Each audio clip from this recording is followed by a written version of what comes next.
này bộ bảo tụi mi thế à bộ ta tụi mi tụi giờ hàng trong chè chỉ bảo sợ nó tụi mi một đợt tụi lờ cho nó chụp quý lăng nhớ là xứ son trái cái ly tụi mi ơi tụi mi cứ nhớ học tiêu có một nó cú cô cho chị nó té đi bên theo tụi mi cho son trái đó đi lờ cho tụi mi này chỉ bảo đi lờ cho hai tiền tên nó hàng trong lúc chẳng lời lo đúng chưa xứ mua đi mua đá xứ cũng chơi lên trái chỉ kia một lượt tiền cho tao nó nè tụi mi ơi tụi mi có một nó cú na tụi mi đá chị này ôi chồng mua bao thế bị à lơ đau đã chụp cú lơ bác cú theo lơ tiền là bác cú theo rồi chơi đâu liền đi cho tao bị như vậy để nói cho mình liếp lâu xa tôi chơi đâu liền这是哪？今天个包括的么那我在去接着你走了几天呢？有的要打有走那么天要不？cái một lọ từ tao cứ cho.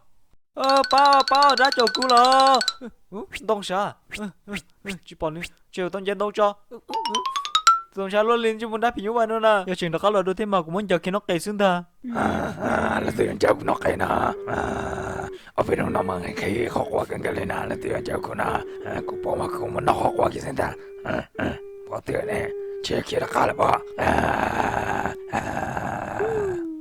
yêu lo tao có tao học đi tiêu yêu chồng chơi đi tiêu yêu chả nè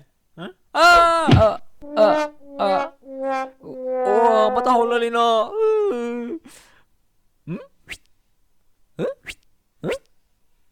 chỉ bỏ đá là sao kia cho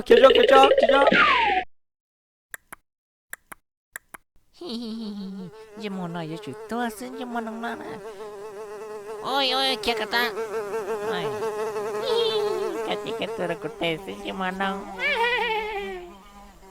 ôi kia cả ta cho nên giờ muốn giống được muốn kín nó tía cứ tôi nói nè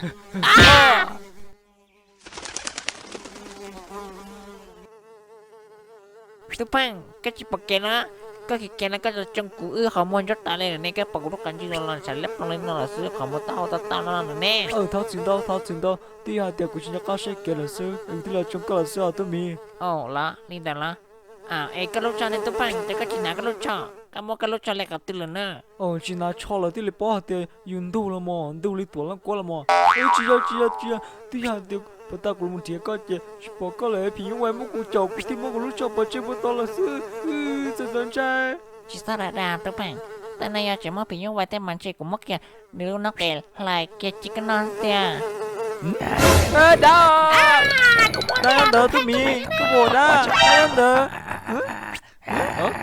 tao cũng thiệt tôi mi tao cũng thiệt 가장 대석이야마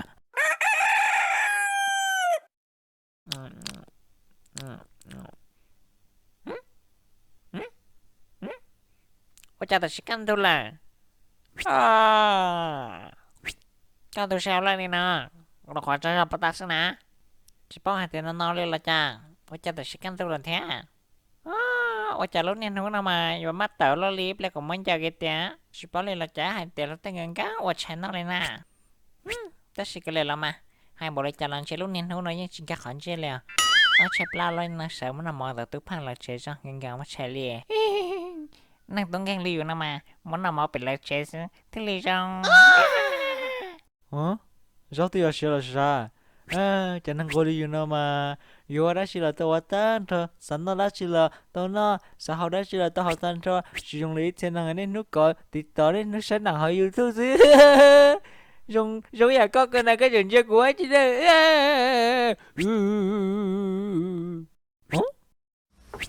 tôi phăng các bạn nhớ chơi nè tôi phăng ơi các bạn nhớ chơi nè lần từ khó khó trong nè cô chỉ nhớ chơi là chứ sao lại đa cái thứ hai lù họ coi cái trả hai tiền cái chỉ nhớ thế nào cái là của trong kia khó trong là sức tiền cái nhà chơi nó xưa mà đã chỉ là tao là mà nếu cho tao tung càng nó mà bảo tao lo nhà thầu yêu ta tao yêu nó mong cầu sư tôi mi cái tao này em muốn đã chơi của tôi là chơi sao tụi tôi là cái nào mong sức tiền lo em bé cái chơi chỉ mua ít lúc mỏ đi là lo Pepe cece cimo ilu mau lihat itu nana kece nate.